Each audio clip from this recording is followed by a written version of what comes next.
There is a gate standing open in front of you right now. You didn't schedule this.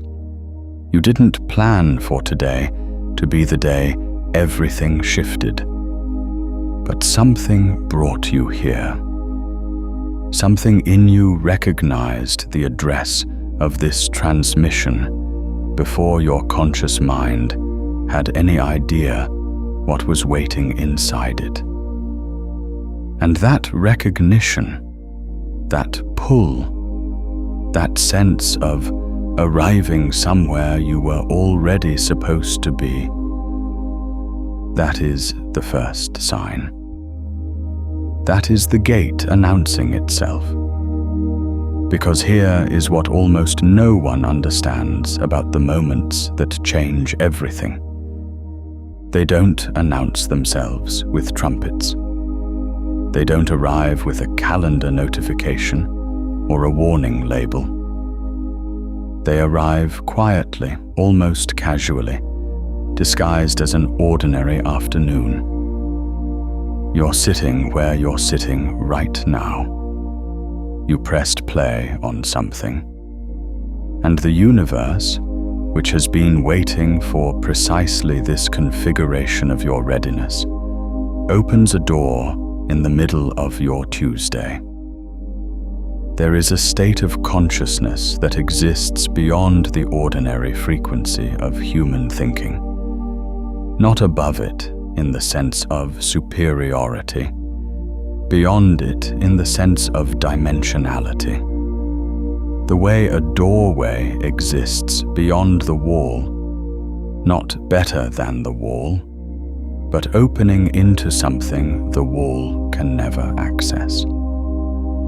This state has been called many things across many traditions, many centuries, many languages.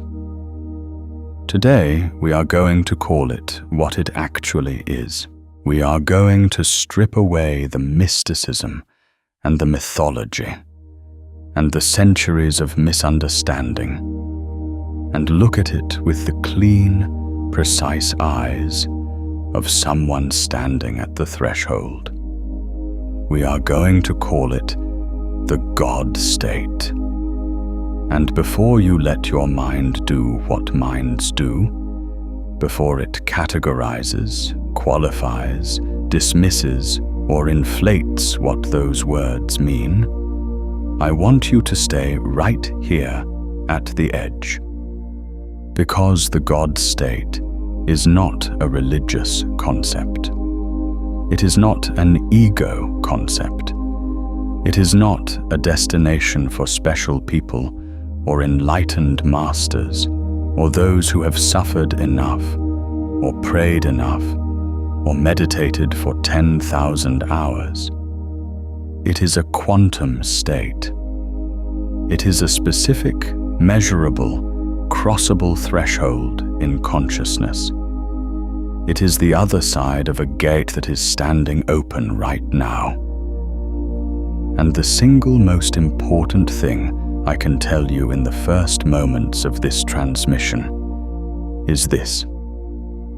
The reason 99% of people never enter it is not because they can't. It's because they don't know it exists as a door they can walk through. They think it's a mountain they have to climb. They spend their entire lives looking up at something they could have simply stepped through. You are not going to make that mistake today. Today, you are going to understand what the God state actually is, not the myth of it, the mechanics of it.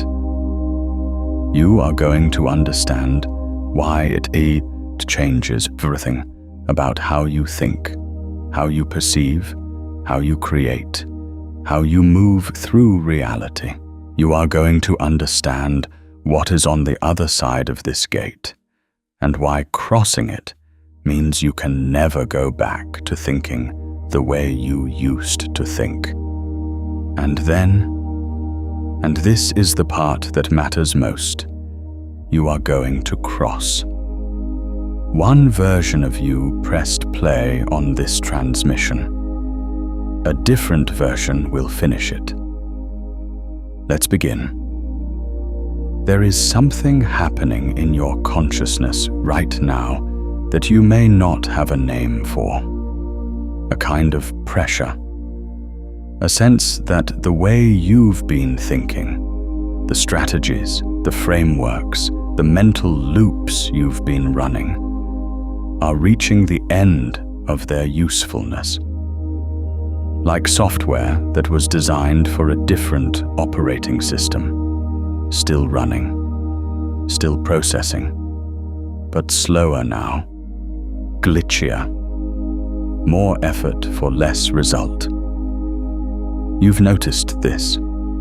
Maybe you've noticed it as frustration, working harder and getting the same outcomes.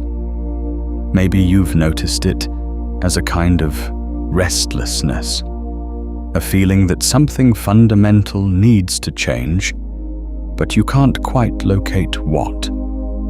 Maybe you've noticed it as a creeping suspicion that the people around you are playing a game with rules you no longer believe in, and you're not sure whether to keep playing or walk off the field entirely. This is not a problem. This is a signal. This is the gate vibrating at a frequency that matches where you are right now. This is your consciousness telling you, in the only language it has available, that you have reached the edge of one state and the entrance to another. The 99% don't recognize this signal. They interpret it as something going wrong. They try to fix it. More productivity, more hustle, more optimization, more of the same thinking applied with more force. And for a while, that works. The glitching slows down. The frustration eases. They get back on track.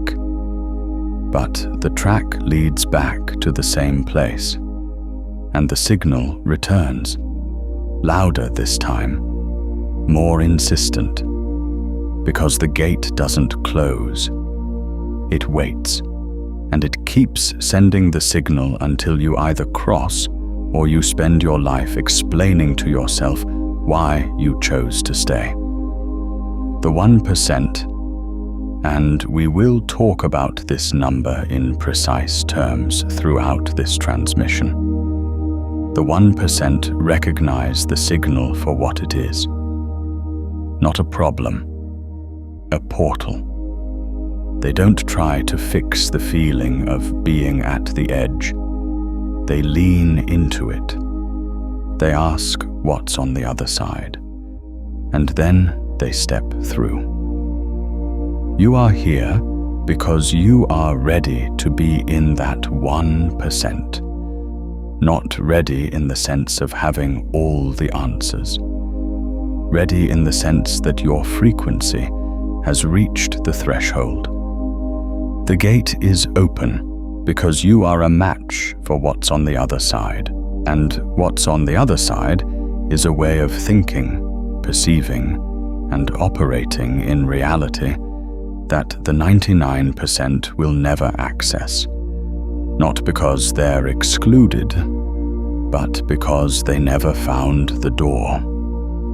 If this transmission is already opening something in you, go ahead and like it and subscribe so we can keep building this together. Let's talk about what the God state actually is, and if this is landing for you, there is something deeper I want to offer before we go further. Have you spent years shielding yourself from other people's energy, boundaries, releases, energy clearings, and still wake at 3 a.m., running someone else's anxiety? Those tools treat it as outside you. It's not. Your nervous system has adjusted to every room for so long it forgot its baseline. The sealed timeline, a quantum guide to becoming untouchable by wrong frequencies, walks through the 5-step crossing: the adjusting pattern, the breaking point, the crossing itself, what stable feels like, and why old evidence shows up. Every tool you tried treated this as an outside problem. This one ends the adjusting pattern that made you a receiver in the first place. The longer you adjust, the harder it gets to come back to yourself. Open it tonight. It's in the pinned comment below. Now, back to the quantum mechanics at the heart of everything we're building here. In quantum mechanics, there is a phenomenon called superposition. It is one of the most verified, most precisely documented, and most consistently misunderstood discoveries in the history of human science. The principle is this: a quantum particle, before it is observed, before it is measured, before it interacts with anything that forces it into a defined state, exists in all possible states simultaneously. It is not in one place. It is in every possible place at once, with each position having a certain probability. It is not one thing.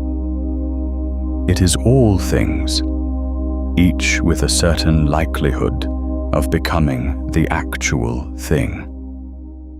This is not metaphor. This is not philosophy. This is the measurable, reproducible, mathematically precise description of how reality operates at its most fundamental level. And then something happens. The particle is observed. It is measured. It interacts with its environment in a way that forces it to declare itself. And in that moment, in the precise, instantaneous moment of that interaction, the superposition collapses. All the possibilities contract into one actuality. The particle is here, not everywhere. It is this, not everything. The wave function, the mathematical description of all possible states, collapses into a single point. This is called wave function collapse. And it is the most important physical process in the universe. Because here is what almost no one has fully grasped. This is not just a description of how subatomic particles behave. This is a description of how consciousness operates. This is the physics of how a mind moves from potential to actual, from possibility to reality, from the infinite field of what could be to the specific, defined, lived experience of what is. The 99% are living in a collapsed state. Not because they chose it, because they were never shown any other option. From the moment they entered the world, every system around them, educational, cultural, social, familial, was designed to collapse their superposition as quickly and as completely as possible. To define them, to categorize them, to tell them who they are, what they're capable of, what's realistic, what's possible for someone like them. To measure them constantly, observe them constantly, force them into defined states before they ever had a chance to exist in the full breadth of their potential. By the time most people reach adulthood, their consciousness is almost entirely collapsed. They have a fixed identity, fixed beliefs, fixed expectations about what reality does and doesn't offer them. Fixed neural pathways that process every new experience through the filter of everything they've already decided is true. They are, in the language of quantum mechanics, fully observed, fully measured, fully defined, and a fully collapsed system cannot access new possibilities. It can only rearrange what it already has. This is why the 99% keep getting the same results. Not because they're not working hard enough, not because the universe is withholding from them, but because they are operating from a consciousness that has already decided what's possible, and reality, which is extraordinarily obedient to the instructions it receives from consciousness, keeps delivering exactly that. The God state is the restoration of superposition. It is the state in which your consciousness, instead of operating from a collapsed, defined, fixed identity, opens back into the field of all possibilities. Not by abandoning who you are, not by erasing your history or your personality or your preferences, but by releasing the rigid, defended, heavily patrolled border between who you have been and who you could become. By allowing yourself to exist, even briefly, even experimentally, in the quantum space between defined states. By becoming, again, a wave before it is forced to be a particle. When you enter the God state, you stop thinking like the 99%, not because you become superior to them, but because you stop operating from the same collapsed framework they're operating from. You stop asking what's realistic and start asking what's possible. You stop consulting your history for permission to create your future.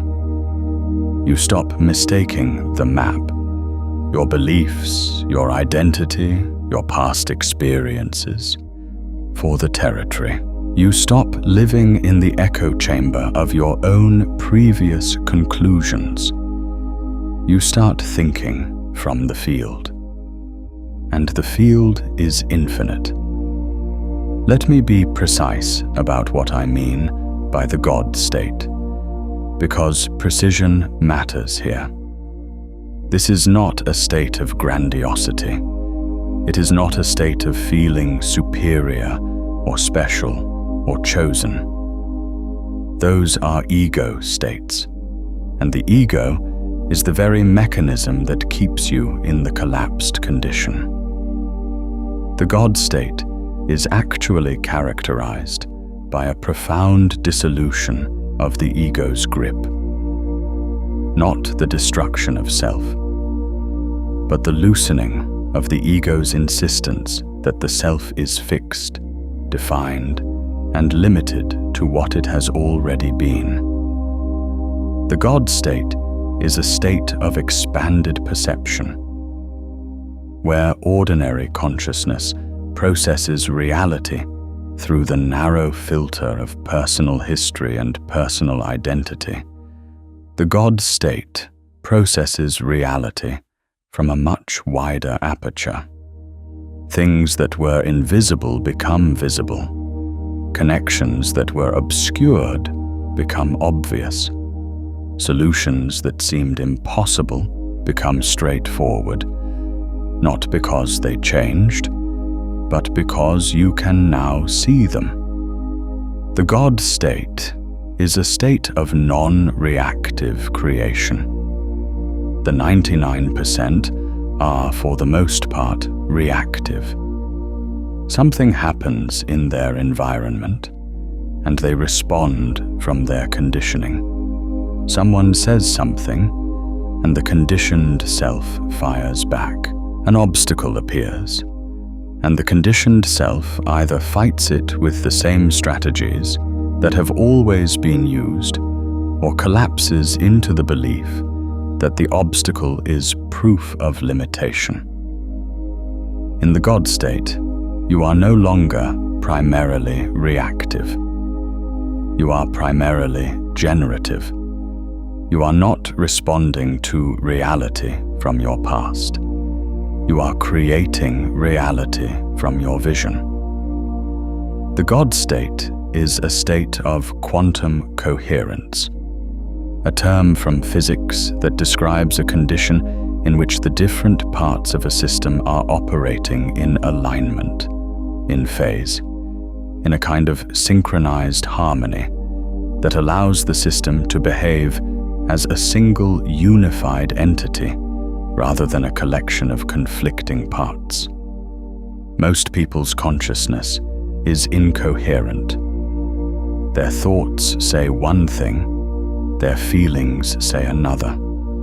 Their actions say a third thing, and their unconscious beliefs are running a fourth program underneath all of it.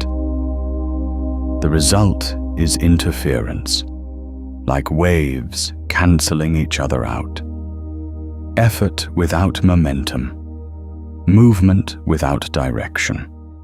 A lot of energy producing very little result. In the God state, these layers come into alignment. The thought, the feeling, the action, and the belief are all pointing in the same direction. And when they do, the results are not linear. They are exponential. This is why the 1% seem to operate in a different reality. Not because they're working harder, because they're working from coherence rather than interference, because they've crossed the threshold into a state where their entire system is moving in one direction instead of fighting itself. Now, here is where it gets important. Here is where we need to look at the gate itself, the precise threshold between the ordinary state and the God state. Because understanding the gate is what makes crossing it possible. Most people who have heard of states like this assume the crossing is a gradual process, that you get a little more enlightened each day, a little more expanded each week, until one day you wake up and you're operating at a different level. This is the mountain model, and it is wrong.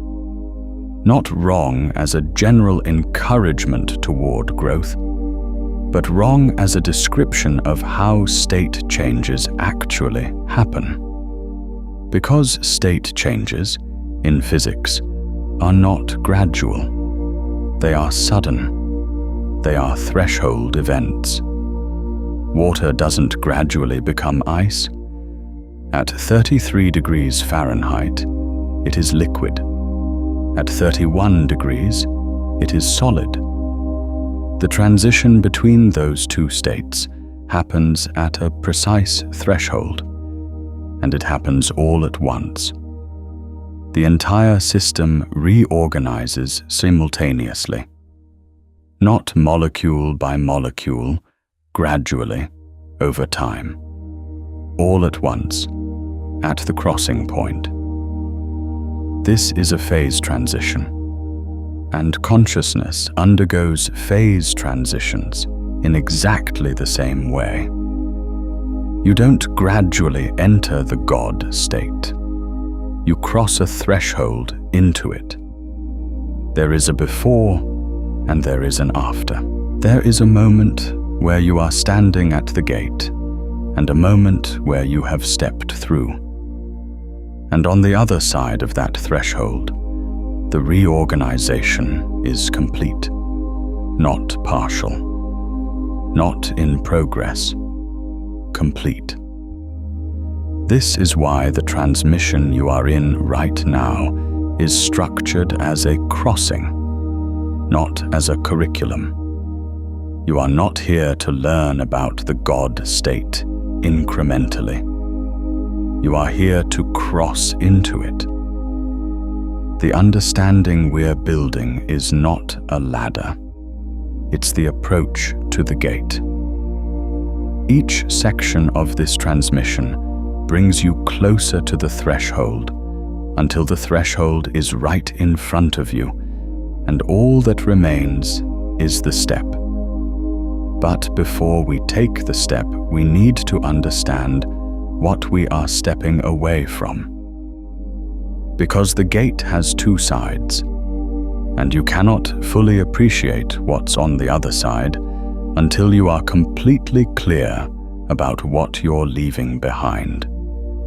Let's talk about the state the 99% are living in. Not to judge it, not to condemn it, but to see it with the kind of precision that makes leaving it possible.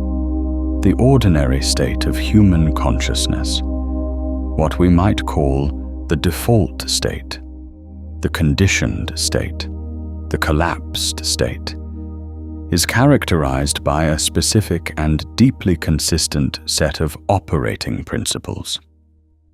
Once you see these principles clearly, you will recognize them everywhere. You will see them in the people around you. You will see them in the culture. And this is the important part. You will see them in yourself, not as a source of shame, as a source of information, as the precise map of the gate you are about to step through. The first principle of the ordinary state is identity-based thinking. In the ordinary state, every thought, every decision, every perception is filtered through the question: what does this mean about who I am? The self is the central reference point for all processing. Good things happen, and the conditioned mind asks, do I deserve this? Bad things happen, and the conditioned mind asks, is this my fault? New opportunities appear, and the conditioned mind asks, is this for someone like me? Every piece of incoming information is immediately run through the identity filter. The accumulated story of who I am, what I'm worth, what I'm capable of, what I deserve, and processed according to whatever verdict that story delivers. This is not a character flaw. This is the natural result of a consciousness that has been observed, measured, and defined from its earliest moments. The identity is the map the conditioned self uses to navigate reality. And maps are useful until the territory changes, and the territory is always changing. Identity-based thinking keeps you anchored to who you were. It makes the past the primary author of the future. It is the mechanism by which people who have been told they are limited continue to live limited lives long after the original limitation was imposed. The story becomes the reality. The map becomes the territory, and the person spends their life navigating a world that exists primarily inside their own head. The second principle of the ordinary state is scarcity processing. In the ordinary state, the mind's default mode is to scan for threats, deficits, and lacks. This is not a design flaw, It is an evolutionary inheritance. The brain that survived was the brain that noticed what was missing, what was dangerous, what was insufficient. Vigilance about scarcity kept our ancestors alive. But in a world where the primary challenges are not physical survival, but creative expansion, where the game is not avoid the predator, but build the life, this same mechanism becomes a prison. Scarcity processing means that no matter what arrives, the first question is, what's missing? What's wrong? What's not enough? What could go wrong? A good thing happens, and the scarcity mind immediately begins calculating the risk of losing it. A new possibility appears, and the scarcity mind immediately begins calculating all the reasons it won't work. Someone else succeeds, and the scarcity mind experiences it as a subtraction, as if their gain somehow diminishes what's available for you. The 99% are not living in an objectively scarce world. They are living in a consciousness that processes every world as scarce. And because consciousness instructs reality, they keep creating the experience of scarcity, even when the objective conditions for abundance are present. The third principle of the ordinary state is time-bound thinking. In the ordinary state, consciousness is almost entirely occupied by the past and the future, with very little actual presence in the now. The past is the archive of evidence for the identity story. Here is proof of who I am. Here is proof of what's possible for me. Here is proof of what to expect. The future is the projection screen onto which all the fears and hopes generated by the identity story are cast.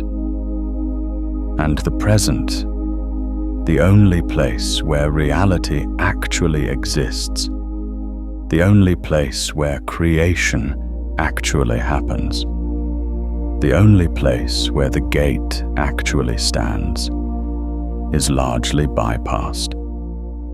This is why the 99% can work so hard and change so little. They are doing their work in the past and the future, which are both entirely imaginary. The past is a story. The future is a projection. Reality only exists now. Creation only happens now. The gate only opens now. The fourth principle of the ordinary state is consensus reality. In the ordinary state, the primary measure of what's possible is what the people around you believe is possible. Consensus reality is the shared hallucination of a particular group, the collective agreement about what's real, what's achievable, what's appropriate, what's allowed. It is the water the conditioned mind swims in. And because it is everywhere, it is almost invisible. Consensus reality is how a person can grow up in a particular zip code and never question that certain things are simply not for people from that zip code. It is how an entire culture can believe that certain kinds of success are for certain kinds of people, and how everyone in that culture, without any explicit instruction, adjusts their expectations accordingly. It is the invisible ceiling that most people never even look up to see, because they stopped looking up long before they were old enough to know they were doing it. The God state is not consensus reality. It cannot be, because the God state operates from the field of all possibilities, and consensus reality is, by definition, a massive contraction of that field. It is the collective decision about which possibilities are allowed.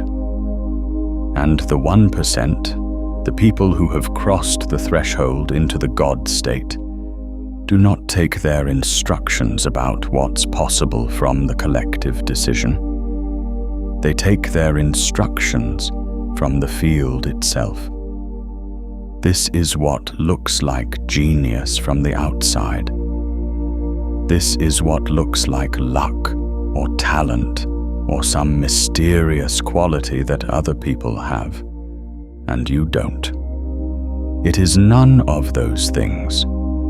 It is a different operating system. It is a consciousness that has crossed the threshold from consensus reality into the field of genuine possibility. It is the God state, and it is available to you. Now, let's talk about what actually happens when you cross. Because the crossing is not what people expect. The God state is not a state of constant peak experience. It is not a state of perpetual bliss or unbroken inspiration, or the absence of challenge. Those are fantasies generated by the ordinary state's version of what the other side looks like. And they are, ironically, one of the things that keeps people from crossing, because they're waiting for the gate to look like paradise, and the gate just looks like a door.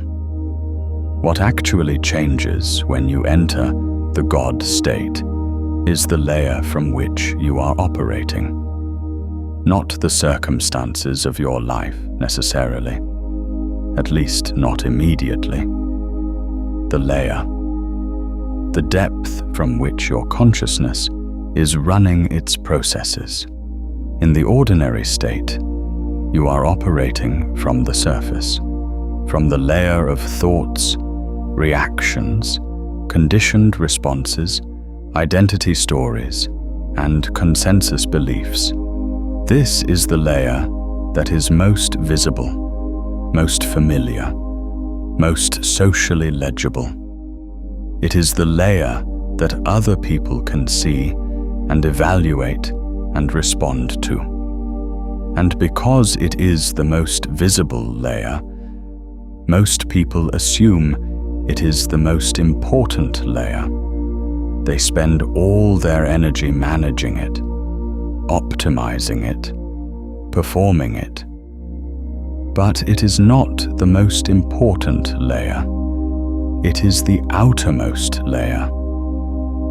And beneath it, several layers down, in the deep substrate of consciousness where the real instructions are written, is the field, the superposition, the state of all possibilities, before any of them have collapsed into the defined, defended, observable self. When you enter the God state, you are operating from that deeper layer. You are not abandoning the surface. You still have thoughts. You still have responses. You still have a personality and a history and a set of preferences. But they are no longer running the show. They are instruments in the hands of a deeper intelligence. And that deeper intelligence, the part of you that exists before identity, before conditioning, before the collapse into a defined and limited self. That is the part that can access the field. This is why people in the God state seem to think differently. they do think differently. Not because they're smarter in the conventional sense, because they're thinking from a different layer. They're not consulting their personal history for what's possible. They're consulting the field. And the field, unlike personal history, has no record of limitation. Let me tell you about two people, not their real names, but their real stories, in the sense that they represent something true about the crossing. The first person is named Marcus.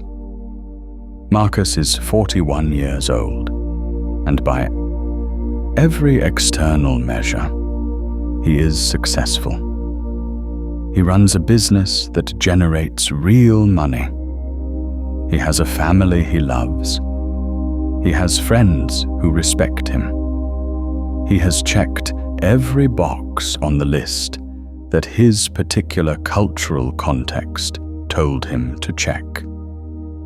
And yet there is this feeling, this persistent, low-grade, almost embarrassing feeling that he is operating at about 30% of what he actually is, or that there is a version of him, a capacity in him that has never been accessed.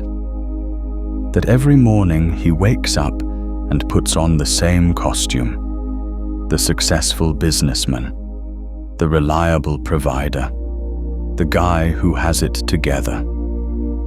And the costume fits fine, but it is still a costume, and underneath it, something is pressing against the fabric, wanting out. Marcus has tried to address this feeling the way the 99% address it. He has optimized his morning routine.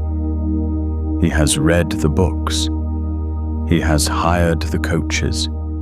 He has attended the seminars. He has tried meditation, tried journaling, tried cold plunges and biohacking, and every tool that the self-improvement industry offers. And some of it has helped, in the way that rearranging furniture helps. The room looks different, but it's still the same room, because Marcus is trying to change his surface from within his surface. He is trying to upgrade the costume while still wearing it. He is working on the collapsed state, using the tools of the collapsed state. And the collapsed state cannot uncollapse itself. That is not how phase transitions work. What Marcus needs is not another optimization.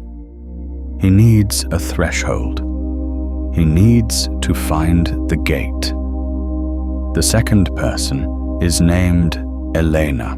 Elena grew up in circumstances that the consensus reality of her community translated into a very specific story about what was possible for her.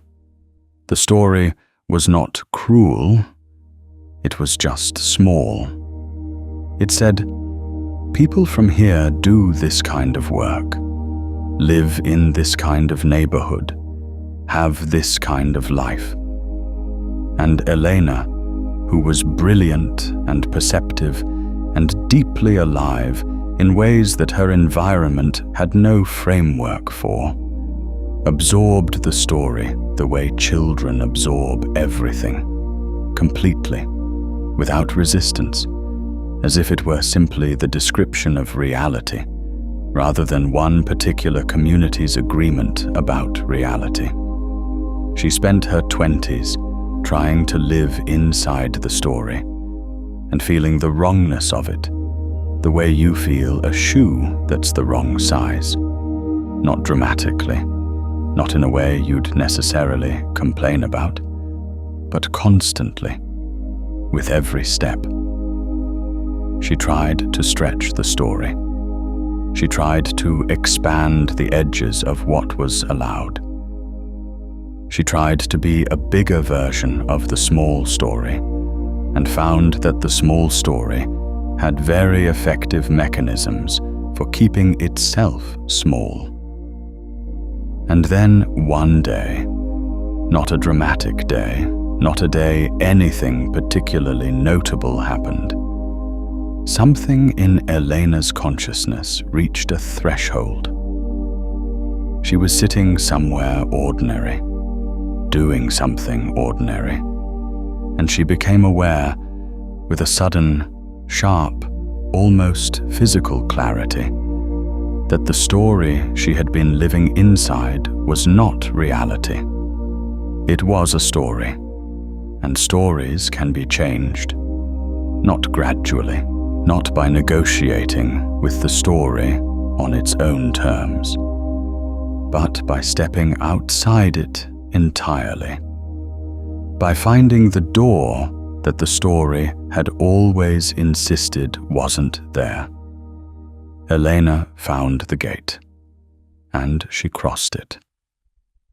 What happened to Elena on the other side was not a dramatic transformation in her external circumstances, at least not immediately. What happened was a transformation in the layer from which she was operating. She stopped consulting the story for permission. She stopped measuring her possibilities against the consensus reality of her community. She stopped asking what was realistic for someone like her, and started asking what was possible in the field.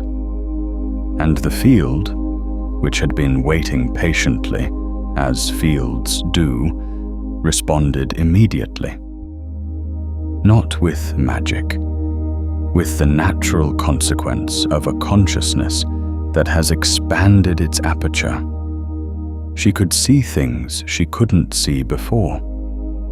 She could access options that had always been there, but had been invisible to her contracted state. She could make connections, take steps, create realities that the small story would have classified as impossible. Not because they were impossible, but because they were outside the boundary of what the story allowed. Marcus and Elena are not special cases. They are the pattern. They are the before and after of the crossing, and the crossing is available to you. I want to pause here and ask you something directly. Has there been a moment in your own life, a threshold you crossed, a point where you knew there was no going back, where everything shifted at once and you stepped through into something you couldn't have predicted from the other side? Drop it in the comments. Not the polished version, the real one. The moment the gate opened and you walked through it. Let's talk about what it actually takes to enter the God state. Because there is a common misunderstanding here. A misunderstanding that the ordinary state actively promotes because it is in the ordinary state's interest to promote it.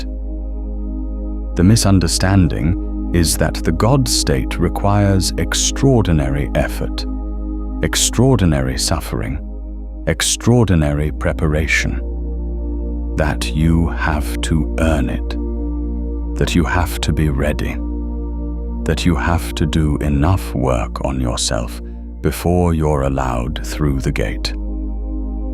This is the story the gate tells you when you're standing in front of it and you're afraid to cross. It is not true. The God state does not require preparation. It requires willingness.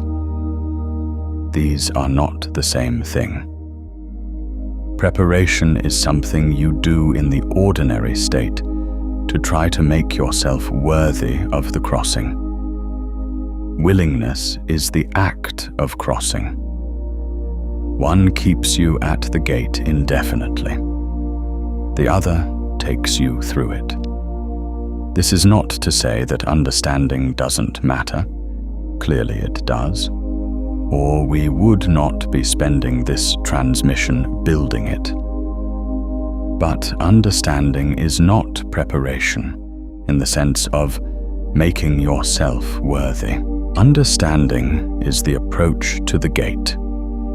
It is the path that brings you close enough to see the door clearly. What takes you through the door is not more understanding. It is the decision, the moment of willingness, the instant where you stop standing at the threshold and start moving through it. And the willingness is not a grand, dramatic, life-altering decision. It is a quiet, precise, internal shift. It is the moment where the part of you that has been managing your identity, defending it, performing it, protecting it from anything that might challenge it, loosens its grip. Just slightly, just enough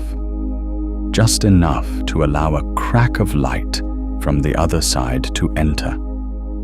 That crack is the gate opening. And once the gate opens, once that crack of light appears, the crossing is almost inevitable, because the light from the other side is more compelling than anything the defended identity can offer. The field is more alive than the story. The superposition is more generative than the collapsed state. And something in you, the part that has always known there was more, the part that has been pressing against the costume, the part that recognized the address of this transmission before your conscious mind knew what it was, that part moves toward the light instinctively. This is not a metaphor. This is the physics of consciousness. Systems move toward states of greater coherence. Consciousness moves toward greater expansion. The direction of the crossing is built into the nature of what you are. The only question is when. Now, I want to talk about the specific ways the God state changes your thinking, because this is the practical core of what we're doing here. This is the difference between an inspiring idea and an actual crossing. The God state is not just a feeling. It is a fundamentally different operating system. And understanding its specific features is what allows you to recognize when you're in it, maintain it when you find it, and return to it when you drift. The first shift, from reactive thinking to creative thinking. In the ordinary state, the mind is primarily reactive. It is scanning the environment for inputs and generating responses based on past programming. Something happens, and the conditioned mind immediately begins its processing. What does this mean? What should I do? What have I done before in similar situations? What does this say about me? What do I need to protect? The response is generated before the situation has been fully perceived, because the conditioned mind is not actually perceiving the situation. It is perceiving its interpretation of the situation, filtered through everything it has already decided. In the God state, the mind shifts from reactive to creative. Not because external events stop happening, but because the relationship to external events changes completely. In the God state, you are not primarily a responder to what is happening. You are primarily a creator of what is happening. Not in the sense of controlling all external circumstances. That is a fantasy of the ego, not a feature of the God state. But in the sense that your primary orientation is generative rather than reactive.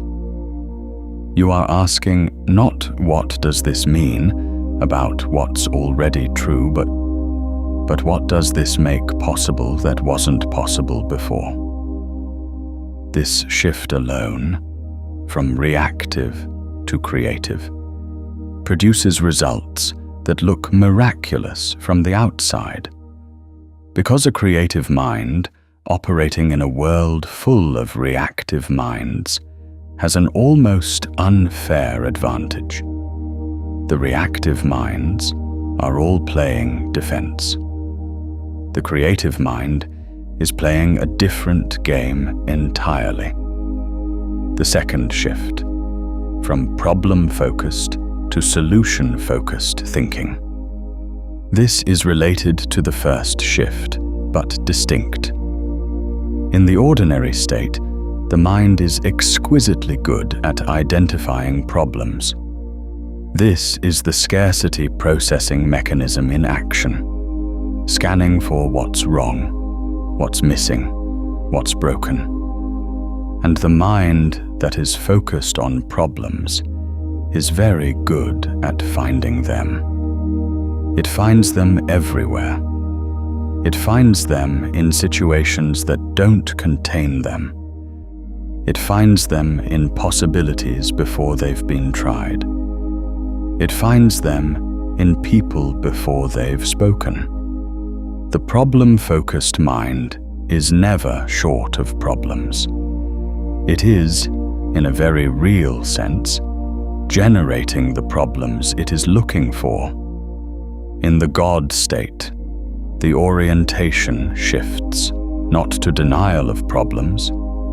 That would be a different kind of collapse, a spiritual bypassing that is its own trap, but to a fundamental reorientation toward solutions.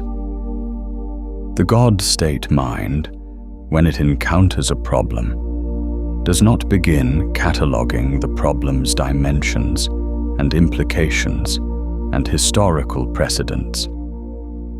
It immediately asks, what is the solution?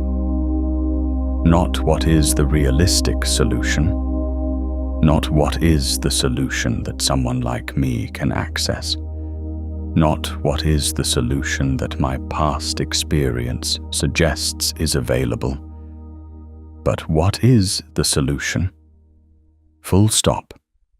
From the field, without the filter of limitation. And because the field contains all possible solutions, because the superposition by definition includes every possible state, the God state mind finds solutions that the problem-focused mind cannot see. Not because the solutions weren't there, because the problem-focused mind was not looking in the right place. It was looking in the collapsed space of past experience. The God state mind looks in the field. The third shift, from linear to non-linear thinking. The ordinary state thinks linearly. Step 1 leads to step 2, leads to step 3. Cause produces effect in a predictable sequence. Resources are acquired in a logical order. Progress is measured in increments. This is not wrong.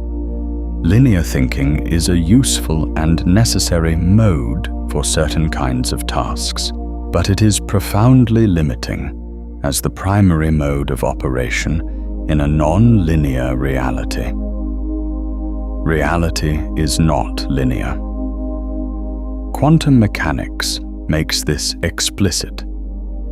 The behavior of systems at the quantum level is fundamentally probabilistic, non-local, and non-sequential. Cause and effect are not always what they appear to be. The path between where you are and where you're going is not always a straight line. Sometimes it's a sudden leap. Sometimes it's a connection that appears from nowhere. Sometimes it's a synchronicity. Two things that have no apparent causal relationship, but that arrive together in a way that creates something neither could have created alone. The God-state mind is comfortable with non-linearity. It is not waiting for step 2 before it can imagine step 3. It is not insisting that the path look like what paths have looked like before. It is operating in the full dimensional space of possibility, which means it can recognize and utilize connections and openings that the linear mind would never even register. This is why the 1% seem to move so fast. Not because they're working harder, because they're not limiting themselves to the linear path. They're moving through the field, taking the shortest route between where they are and where they're going, even when that route doesn't look like a route, even when it looks like a leap. The fourth shift, from fear-based to love-based motivation. This one is the deepest, and it is the one that most directly explains the difference between the 99% and the 1% at the level of sustained performance and creative output. In the ordinary state, the primary motivational engine is fear. Not always obvious, dramatic fear, but the subtle, pervasive background fear that underlies almost all conditioned behavior. Fear of failure, fear of judgment, fear of being wrong, fear of being exposed, fear of losing what you have, fear of not being enough. This fear is so constant, so normalized, so woven into the fabric of ordinary consciousness that most people don't even recognize it as fear. They call it ambition. They call it drive. They call it high standards. They call it responsibility, but fear-based motivation has a ceiling. Because fear is a contracted state, and contracted states produce contracted results. You can build impressive things from fear. The history of human achievement contains many examples of fear-driven creation. But fear-driven creation always carries the signature of the fear that created it. It is defensive, brittle, exhausting, and ultimately hollow. It achieves the external markers without the internal experience of having arrived anywhere. In the God state, the motivational engine shifts from fear to love. And I want to be precise about what I mean by love here, because this is not sentiment, not romance, not the soft and gentle thing the word usually points to. Love, in this context, means alignment. It means the state in which your action is coming from your deepest truth rather than your deepest fear. It means creating because you are called to create, not because you are afraid of what happens if you don't. It means moving toward what you are for, rather than away from what you are against. Love-based motivation has no ceiling, because love is an expansive state, and expansive states produce expansive results. When you are creating from alignment, when the thought, the feeling, the action, and the belief are all pointing in the same direction, toward something you genuinely, deeply, completely want to bring into being, the results are not just better than fear-based results. They are of a different order entirely. They carry a different quality. They sustain themselves differently. They attract differently. They compound differently. This is the God state in its most essential form. A consciousness operating from love rather than fear, from the field rather than the story, from creation rather than reaction, from the superposition rather than the collapse. And it is available to you, right now, through the gate that is standing open in front of you. And I want to ask you something before we go into the practice. Think about the specific moment you knew, not suspected, knew, that you had crossed a point of no return in your own life. The moment the old version of you became impossible to go back to. Tell me about it in the comments. What was it? And did you choose it, or did it choose you? Let's talk about the practice. Because the crossing is not just a conceptual event. It is a somatic event. It happens in the body as much as in the mind. It happens in the breath, in the nervous system, in the felt sense of your own aliveness. And there is a practice, a precise, repeatable, crossing practice that can take you through the gate right now. I want you to do something with me, not later, not after you've thought about it more. Now. Find the place in your body where you feel the most tension.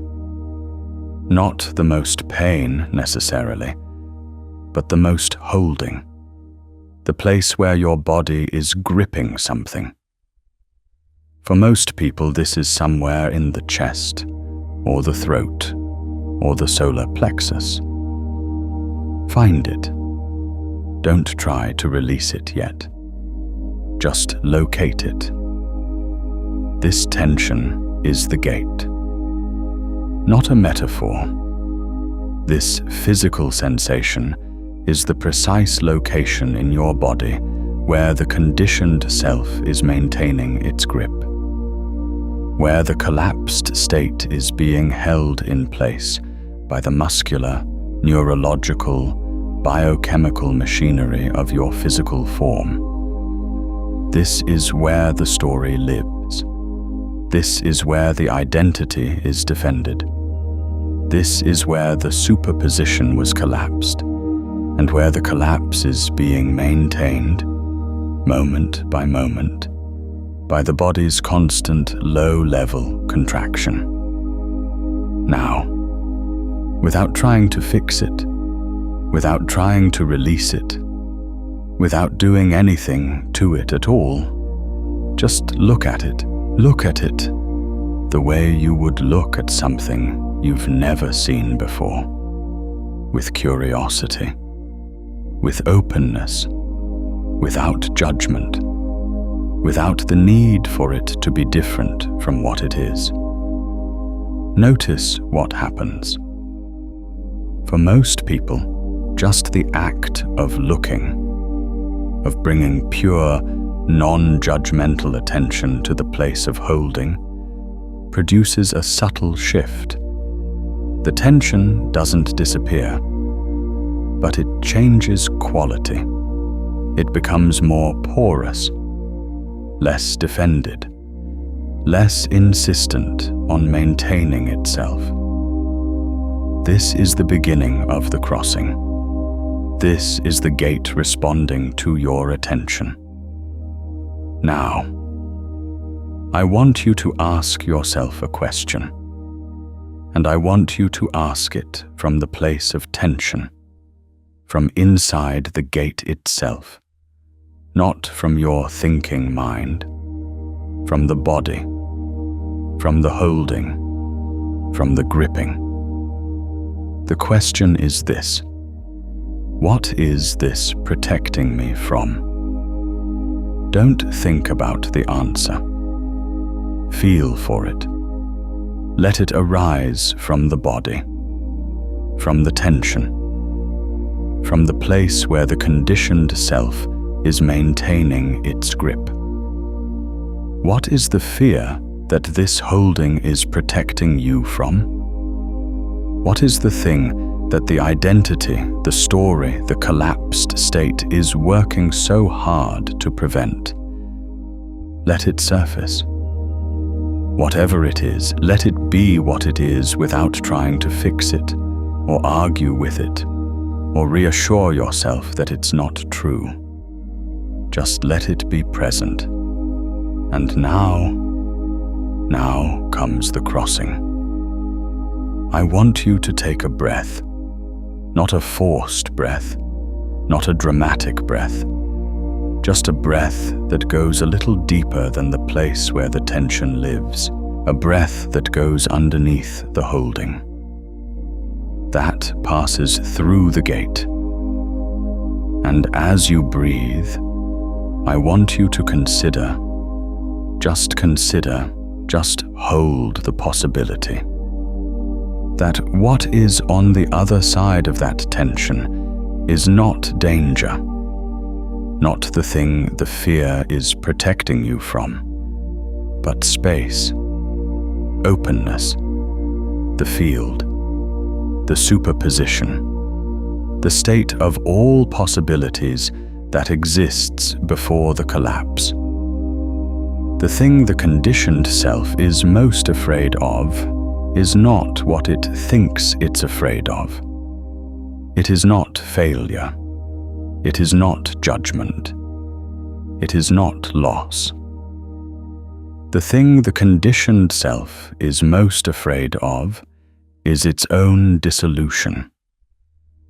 The conditioned self knows, at some level, that the God state is real, and it knows that if you enter it, the conditioned self, the story, the identity, the defended, defined, collapsed version of you, will not survive the crossing intact. Not because you will be destroyed, but because you will be expanded.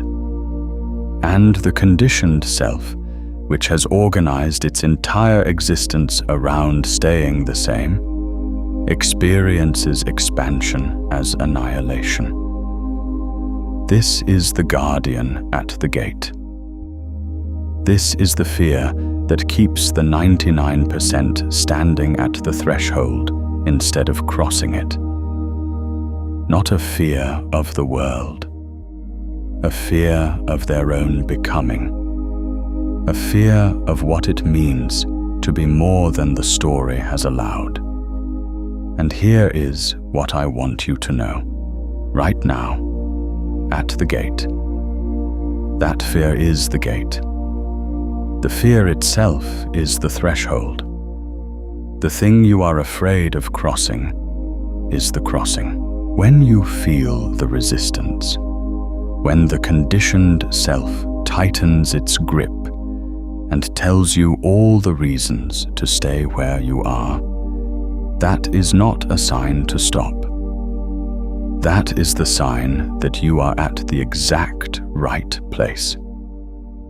That is the gate being a gate. Cross it, not by fighting the fear, not by overpowering it or arguing with it or convincing it that it's wrong, but by breathing through it, by taking the next breath from underneath the holding, by allowing the expansion to happen rather than trying to make it happen, by being willing to be more than the story has allowed. The gate is open. Step through. What is on the other side? I want to describe this carefully, because the ordinary state's imagination of what's on the other side of the gate is almost always wrong. It imagines paradise. It imagines the absence of difficulty. It imagines a state of perpetual ease and inspiration and abundance that requires no effort and contains no challenge. This is the fantasy version of the God state, and it is one of the most effective barriers to actually crossing. Because when the reality of the other side doesn't match the fantasy, people assume they haven't crossed. They assume they need to keep preparing. They stay at the gate. The reality of the God state is both more ordinary and more extraordinary than the fantasy. It is more ordinary because you are still you. You still have your personality, your history, your preferences, your relationships, your responsibilities. You still have days that are difficult. You still face challenges. You still make mistakes. The God state does not remove you from the human experience. It changes the layer from which you engage with it.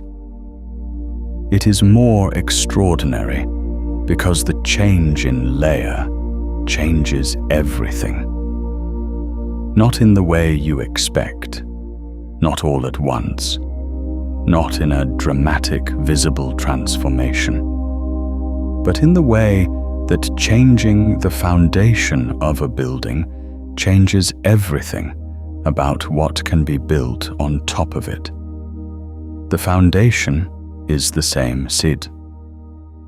The footprint is the same, but what can rise from it is now entirely different. On the other side of the gate, you stop seeking permission from your past. This is the first and perhaps most immediately felt change. The constant background consultation, the checking in with the story, the measuring of new possibilities against old evidence, goes quiet. Not forever, not completely. The conditioned self doesn't disappear, it just loses its position of authority. But the silence where that consultation used to be is remarkable. It is like turning off a sound you had stopped noticing. You don't know how loud it was until it stops. On the other side of the gate, you stop needing external validation to know your own worth. The ordinary state is an almost constant referendum on the self, seeking approval, managing impressions, adjusting behavior to produce the desired response from the people around you. In the God state, the source of your sense of worth moves from outside to inside, not in an arrogant, defensive, I don't care what anyone thinks way. That is just the conditioned self in a different costume, but in a genuinely grounded, genuinely stable, genuinely unshakable way. You know what you are. You know what you're here to do. The opinions of others are information, not verdicts. On the other side of the gate, You begin to operate from your actual genius rather than your performed competence. Everyone in the ordinary state is performing competence, demonstrating their value, showing their work, proving their worth through visible effort and visible results.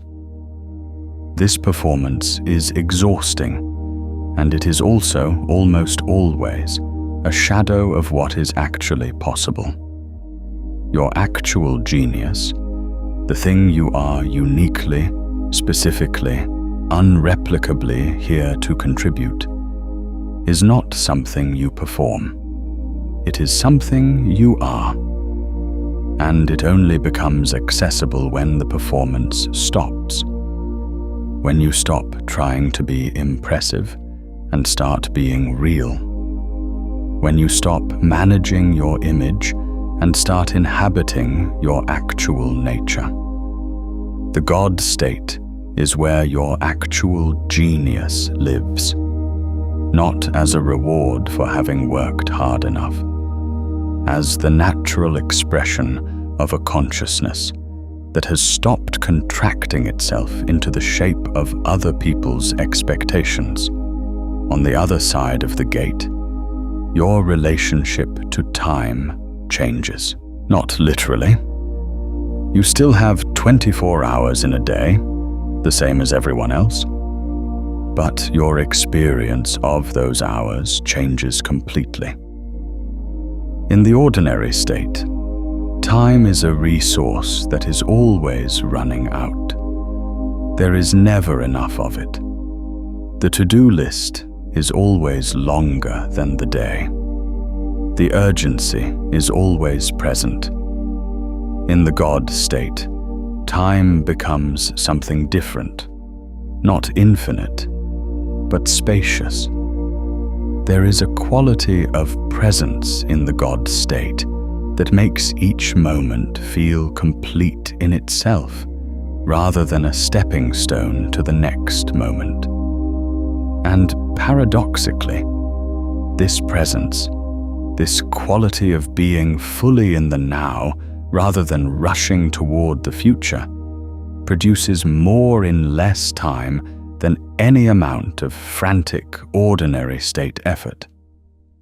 On the other side of the gate, synchronicity becomes a regular feature of your experience rather than an occasional surprise.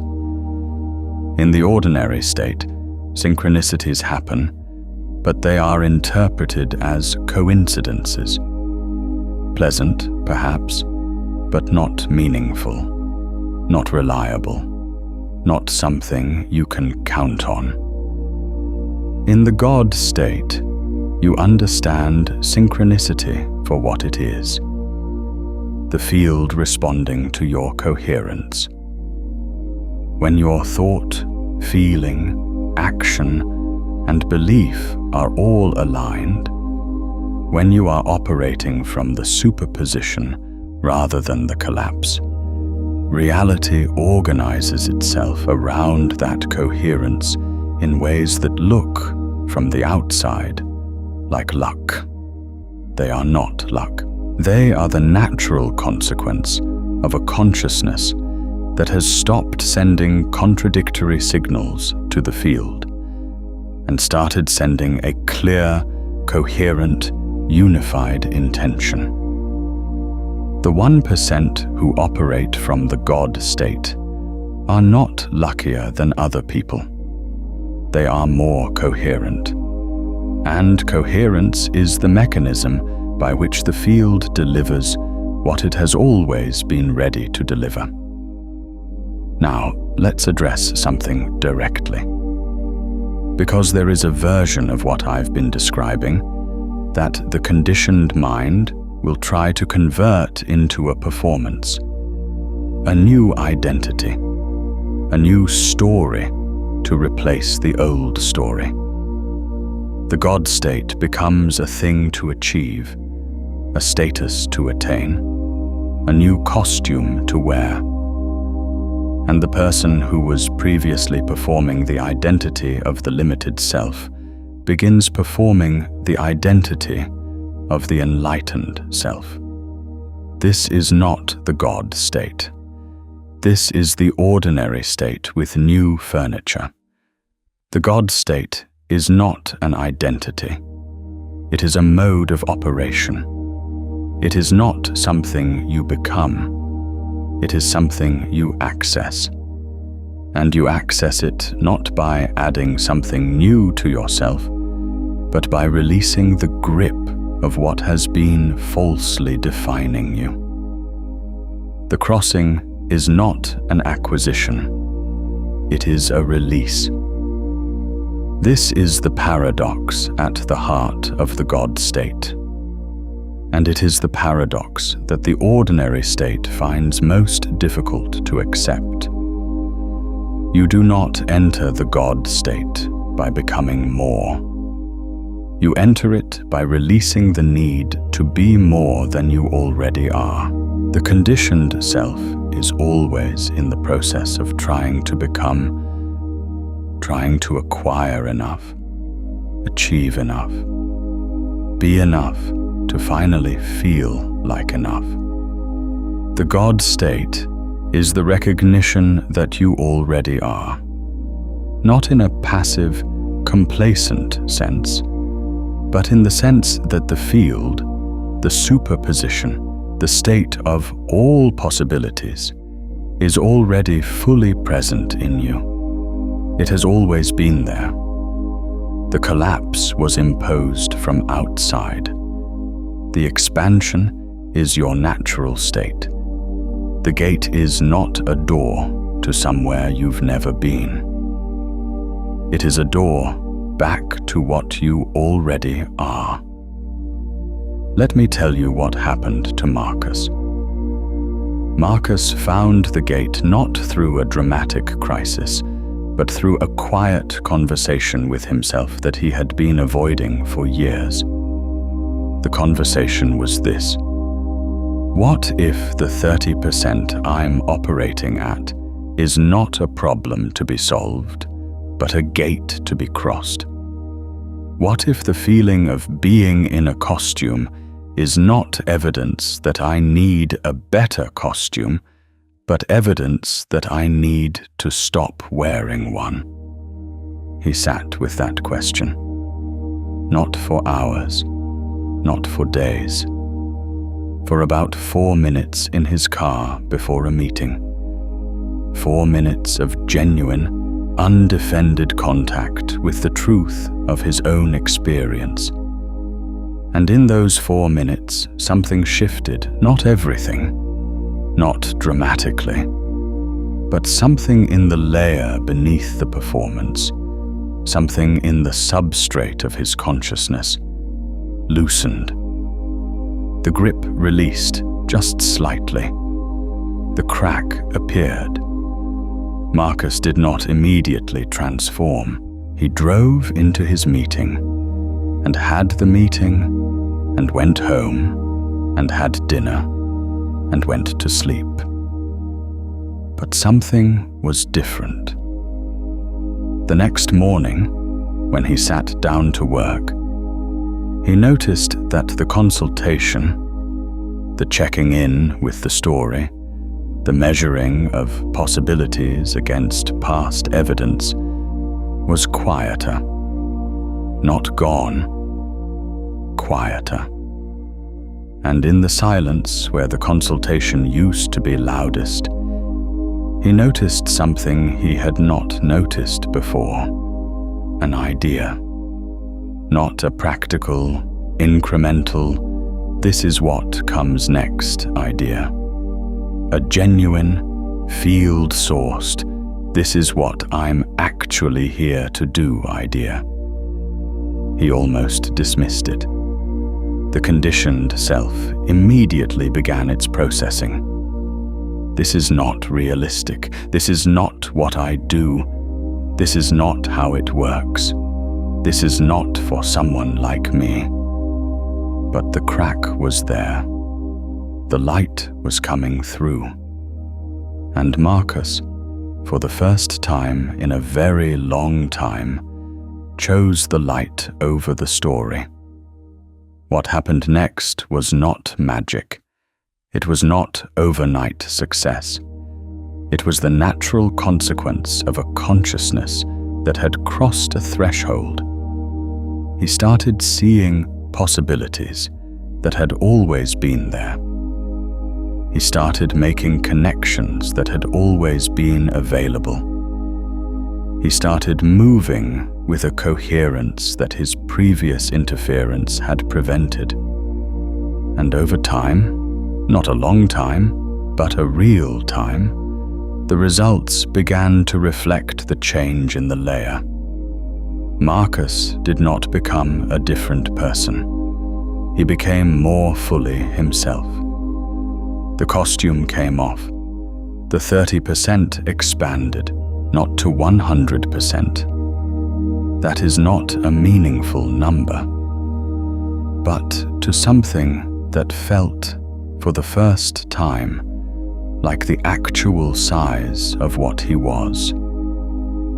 Elena's story after the crossing was similar in structure, if different in content. She stopped consulting the small story for permission. She stopped measuring her possibilities against the consensus reality of her community. She started moving from the field, and the field, which had no record of her limitation, which had only ever contained the full scope of what she was capable of, responded. She did not escape her circumstances overnight. She did not leave everything behind and start fresh. She changed the layer from which she was engaging with her circumstances. And that change in layer changed everything else, gradually, and then suddenly, the way all phase transitions work, gradually, gradually, gradually, and then all at once. This is the pattern. This is what the crossing looks like in a real life, not a dramatic departure from everything you've known. A fundamental change in the operating layer.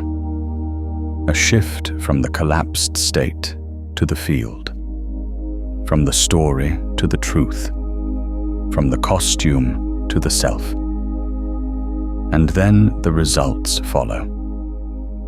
Not as reward, as consequence, as the natural output of a coherent system operating from its actual nature.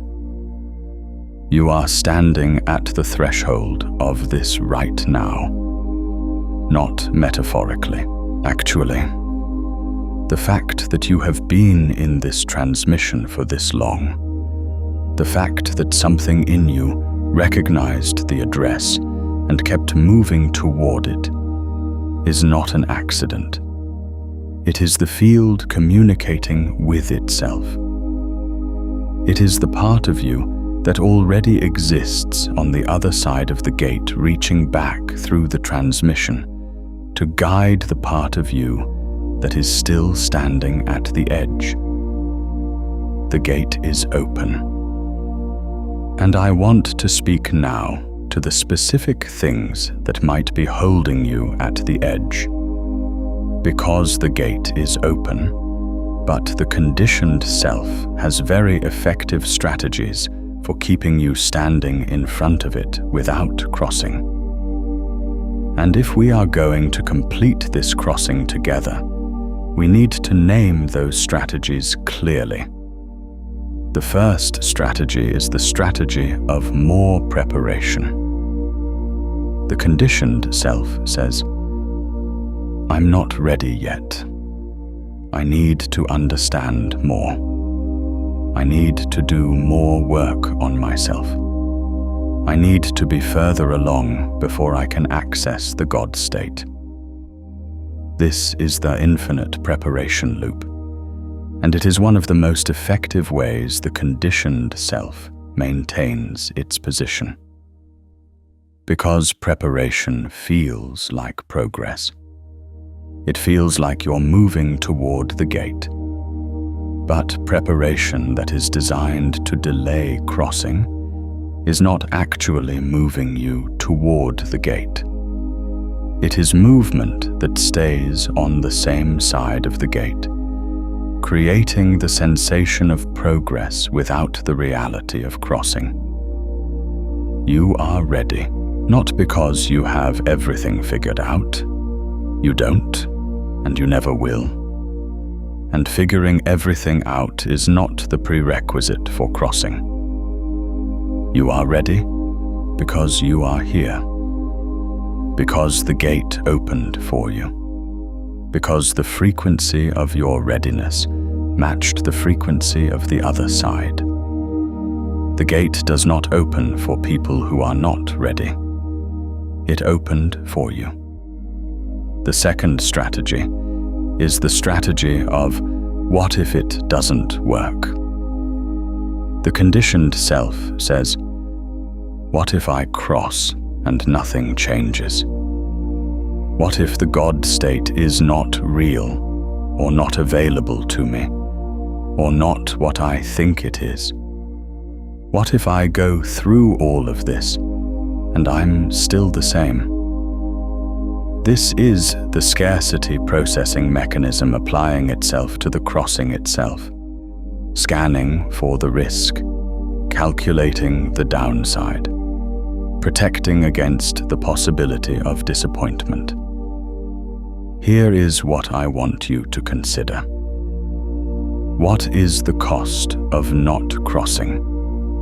Not the cost of the crossing going wrong. The cost of staying where you are. The cost of continuing to operate from the collapsed state. The cost of continuing to run the old programs. Consult the old story. Measure your possibilities against the old evidence. What does that cost you? Not in some abstract future sense, but in the texture of your daily experience, in the feeling of wearing the costume, in the persistent sense of operating at 30%, in the gap between what you know you are and what you are currently expressing. That cost is real, and it compounds. Every day you stay at the gate is a day the cost increases. Not because the gate closes, the gate doesn't close, but because the gap between who you are and who you're expressing becomes more painful, more visible, more insistent. The signal gets louder, the costume gets tighter. The 30% feels less and less like enough. The crossing is not a risk. Staying is the risk. The third strategy is the strategy of I'll do it later. The conditioned self says, this is interesting, this is resonant. I'll come back to this when I have more time, when things are less busy, when the circumstances are better. This is perhaps the most insidious strategy because it contains a grain of apparent reasonableness. Later is real. Better circumstances exist. More time will come. But the gate is open now. And the gate opens when your frequency matches what's on the other side, not when your schedule is clear. The fact that you are in this transmission right now, at this moment, is the gate's way of telling you that now is the crossing point. Not next week, not when things settle down. Now. The circumstances that seem to be in the way are not obstacles to the crossing. They are the context in which the crossing is most needed and most powerful. Later is the strategy of the conditioned self for staying the conditioned self. The God state is always accessed now, because the now is the only place it exists. The fourth strategy is the strategy of who am I to think this is for me. The conditioned self says, the God state sounds real, but it sounds like something for other people. People who are further along. People who have done more work. People who are more spiritual, more evolved, more gifted. This is the consensus reality mechanism. The automatic calibration of your sense of what's available to you against the collective agreement about what's available to people like you. And I want to say this as precisely and directly as I can.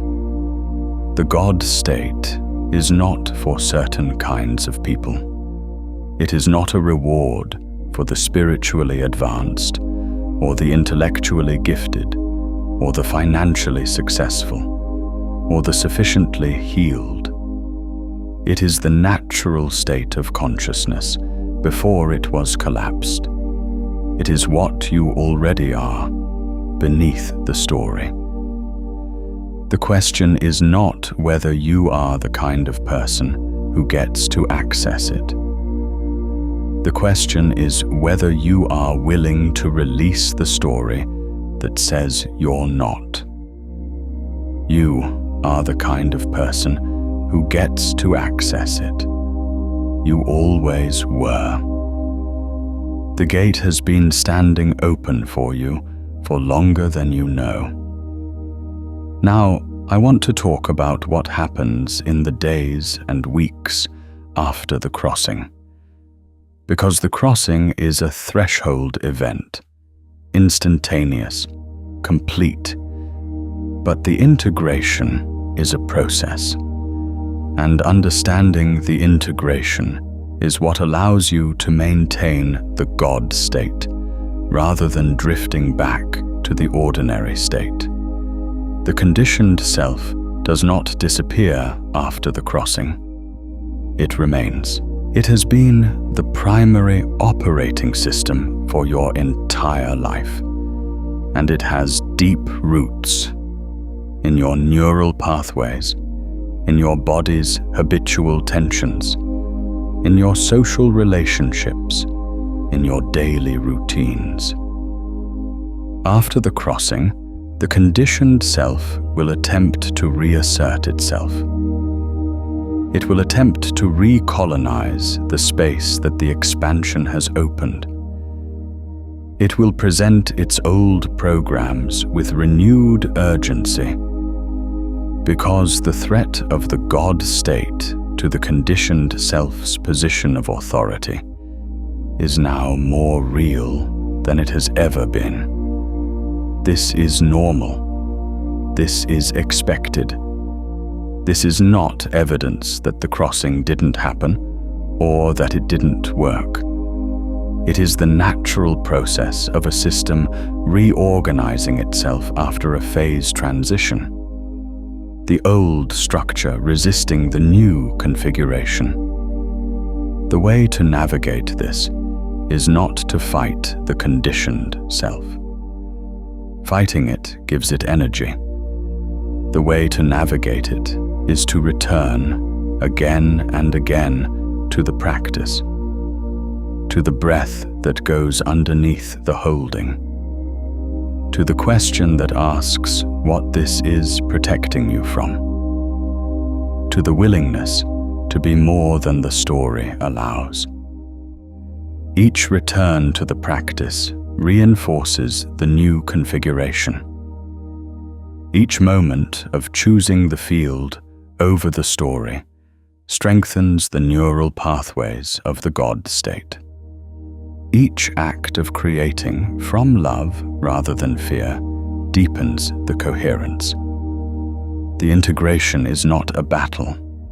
It is a repetition, a practice, a daily, sometimes hourly, sometimes moment-by-moment choice to operate from the layer you crossed into rather than the layer you crossed from.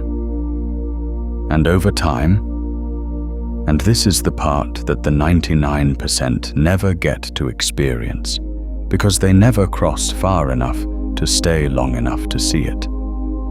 Over time, the God state becomes the default. Not a peak experience you have to work to access. Not an elevated state you visit occasionally and then fall back from. The default, the ground, the layer from which you operate as a matter of course. When the God state becomes the default, the changes in your external reality begin to be undeniable. Not because you have done anything different in the conventional sense, not because you have acquired new skills or worked harder or found better strategies, but because a coherent consciousness operating from the field of all possibilities in a world full of incoherent consciousnesses operating from collapsed states is not playing the same game. It is not competing on the same terms.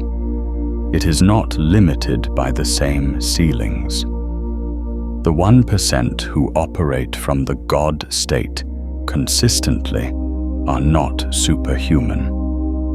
They are not specially gifted or divinely chosen or cosmically favored.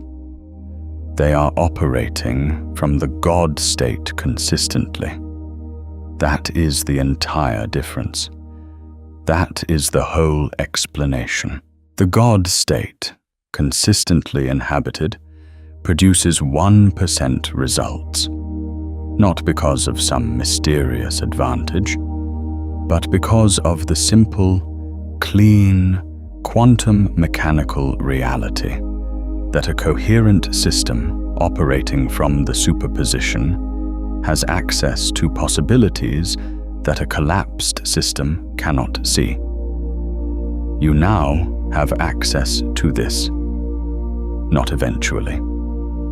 Now, let's talk about the community aspect of this crossing. Because the God state is not a solitary achievement.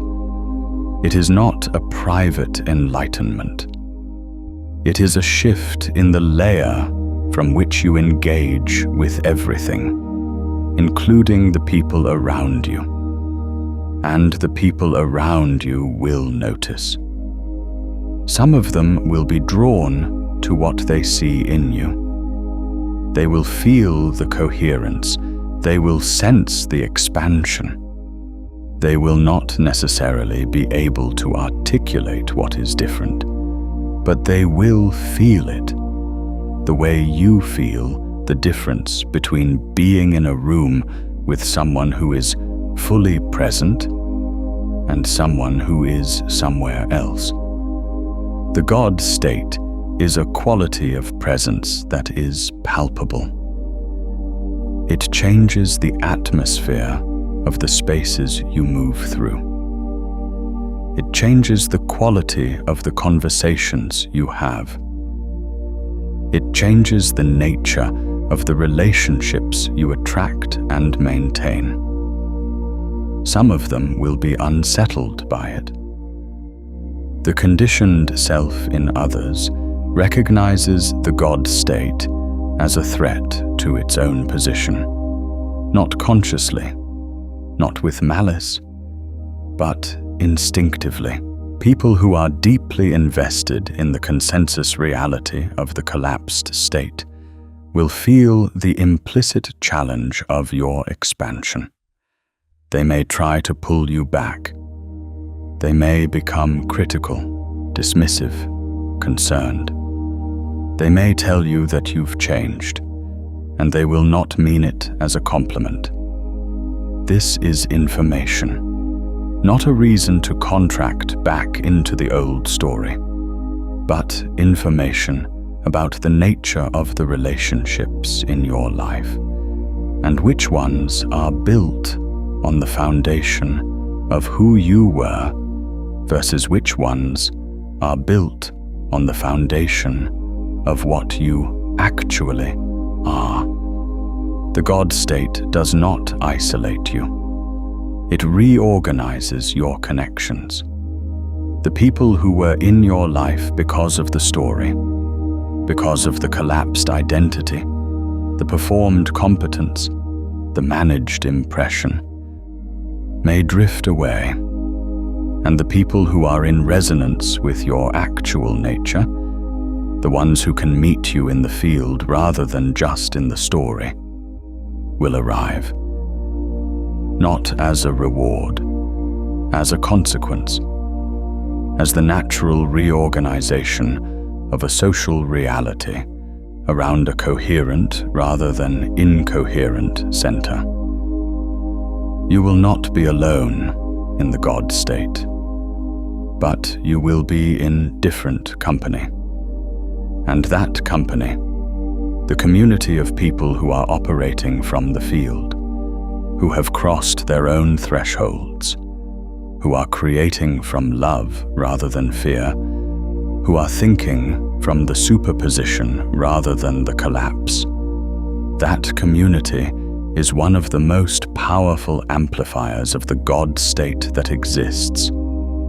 Because coherence is contagious. When you are in the presence of others who are operating from the God state, your own coherence deepens. Your own expansion stabilizes. The field that you are all accessing together becomes more accessible than any of you could access alone. This is why the 1% tend to cluster. Not because they are excluding others, because they have found each other, the people who are operating from the same layer, who speak the same language of expansion, who reinforce each other's crossing rather than pulling each other back to the gate. Find your people. Not the people who are impressed by your performance. The people who can see your actual nature. The people who are crossing their own gates and who will celebrate yours. They exist. They are out there. And in the God state, you will find them. Or rather, the field will arrange the finding. Let's come to the integration of everything we've crossed in this transmission. Because we have moved through a great deal of territory together, and the mind, even the expanded mind of the God state, benefits from consolidation, from bringing the pieces together into a single, clear, lived understanding. The God state is real. It is not a metaphor, not a spiritual fantasy, not a self-help concept. It is a specific, crossable threshold in consciousness. A phase transition from the collapsed state to the superposition, from the story to the field, from reactive to creative, from fear-based to love-based, from consensus reality to the full spectrum of possibility. It is the state from which the 1% operate, not because they were born different, but because they crossed the gate. The gate is open for you right now. It has been open. It opened the moment your frequency matched what was on the other side. And that moment is now, because you are here. You found this transmission. Something in you recognized the address. That recognition is the gate's signal. The crossing does not require perfection. It does not require preparation in the sense of making yourself worthy. It requires willingness. The willingness to release the grip of the conditioned self. The willingness to breathe through the holding. The willingness to be more than the story has allowed. On the other side of the gate, you stop thinking like the 99%, not because you become superior to them, but because you stop operating from the same collapsed framework. You stop seeking permission from your past. You stop measuring your possibilities against the consensus reality of your community. You start thinking from the field. And the field is infinite. The integration is a practice, a daily, moment-by-moment choice to return to the layer you crossed into, to breathe through the conditioned self's attempts to reassert itself, to choose creation over reaction, love over fear, the field over the story. Each return strengthens the new configuration. Over time, the God state becomes the default. And from the default of the God state, the results are not linear. They are exponential. This is the crossing. This is the gate. This is what's on the other side. And now, right now, in this moment, I want to bring you to the final threshold, the last gate within this transmission. Because everything we have built here, all the understanding and the approach and the practice and the integration has been bringing you to this precise moment. This is the crossing point. You have heard what the God state is. You have understood the quantum mechanics of the threshold.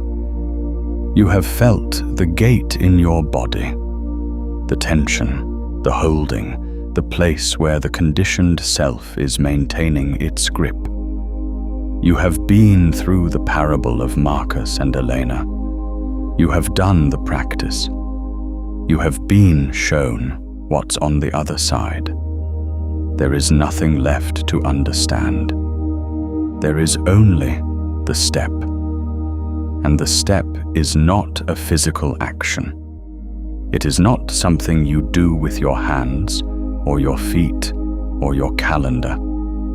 It is an internal movement, a shift in the center of gravity of your consciousness, a decision, not a dramatic, irreversible, everything changes now decision, but a quiet, precise, this is what I'm choosing decision. To operate from the field rather than the story. To consult your actual nature rather than your conditioned identity. To think from the superposition rather than the collapse. To enter the God state. Right now, not as a permanent, never to be repeated once and for all event, as a living practice, as a moment-by-moment orientation, as the new default from which you engage with everything that comes next. The gate is open. You are standing at the threshold. One version of you has been in this transmission for the entire journey to this point. A different version steps through now. Take the breath, the one that goes underneath the holding, the one that passes through the gate, the one that says yes to the field, yes to the expansion, yes to what you actually are, rather than what the story has allowed you to be. Take it and cross. You are through. welcome to the other side. Notice what is different. Not in the world, not yet. Not in the immediate external sense. In the layer. In the depth from which you are reading, hearing, experiencing this moment. There is a quality here that is different from the quality on the other side of the gate. A spaciousness. A stillness that is not empty, but full. A sense of having arrived somewhere that is simultaneously completely new and deeply familiar, as if you have been here before, as if this is actually where you started, as if the entire journey was not a journey toward something foreign, but a journey back to something original. This is the God state. This is what it feels like from the inside, not ecstasy, though moments of ecstasy will come, not perfection, though precision will become more natural, not the absence of challenge, but a fundamentally different relationship to challenge. A relationship in which challenge is not evidence of limitation, but invitation to expansion. Not a wall, but a gate. Every challenge, from this point forward, is a gate. Every difficulty is a threshold. Every moment of resistance, in yourself, in your circumstances, in the world, is the conditioned state announcing the location of the next crossing. And you, who have now crossed the gate into the God state, who now know what the crossing feels like from the inside, who now have the practice and the understanding and the lived experience of the other side, you will recognize these gates when they appear. You will not mistake them for walls. You will not turn away from them, or try to go around them, or spend years standing in front of them, preparing to be worthy. You will cross them, because crossing is what you do now. It is who you are now. It is the operating mode of the consciousness that has entered the God state and made it the default. This is the 1%. Not a club, not an achievement, not a status, a mode of operation, a layer of consciousness, a way of engaging with reality that produces results the 99% cannot access, not because they are excluded, but because they have not yet found the gate. You have found it. You have crossed it, and you can never go back. Not because the old state is gone. It remains, as all states remain, available in principle. But because once you have experienced the field, once you have felt the superposition, once you have operated from the layer of the God state, the collapsed state, the story, the costume, it loses its authority. It loses its grip. It can still speak, but it no longer commands. It can still present its old programs, but you are no longer obligated to run them. You have the choice now. You have always had the choice. But now you know it is a choice. And knowing it is a choice is the God state's most irreversible gift, the freedom that comes from seeing clearly that you have been operating from a story that was never the truth of what you are. The truth of what you are is the field, the superposition. the state of all possibilities before any of them have been collapsed into the defined, defended, limited version of a self. The truth of what you are is the consciousness that exists before the collapse. Vast, coherent, generative, creative, operating from love rather than fear, from the field rather than the story, from the God state rather than the ordinary state. You are that now, not as a future aspiration, as a present reality, as the ground from which you will walk back into your life, your actual life, your Tuesday, your responsibilities, your relationships, your work, your challenges, and engage with all of it from the layer you have just crossed into. The gate is behind you now. The field is in front of you. And the field, infinite, coherent, full of every possibility that has ever existed or ever will exist, is responding to the coherence you are now bringing to it. Go create something worth crossing for. Go think in ways the 99% haven't found yet. Go build from the field, love from the field, move from the field.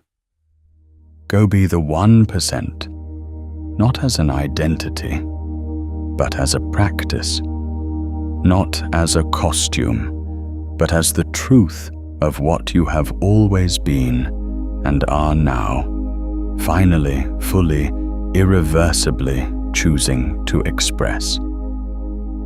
The God state is not a destination you arrive at and then rest in.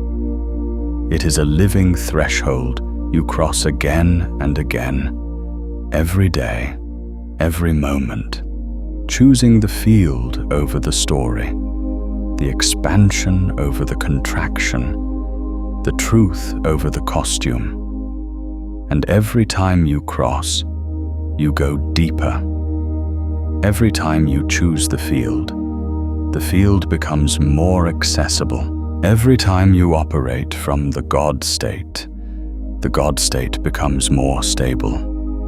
Until one day, and this day comes for everyone who crosses consistently, you wake up and the God state is not something you access. It is something you are. That day is coming for you. It may already be here. If you find yourself returning to a threshold in the coming days, a moment of stillness, a decision point, an edge you're standing at, come back to this transmission and let it meet you there. And if someone in your life is standing at their own crossing point, send this to them, not as a recommendation, as a bridge. When you share a threshold transmission with someone who is ready to cross, you strengthen both fields, yours and theirs. Recognition passed between people at the gate accelerates the crossing for everyone. The gate is open. You have crossed. There is no going back. And everything that comes next, every result, every relationship, every creation, every moment of genuine aliveness will bear the signature of this crossing, will carry the quality of a consciousness that has stepped through the gate and arrived on the other side of its own limitation. This is the God state. This is the 1%. This is you. Welcome home.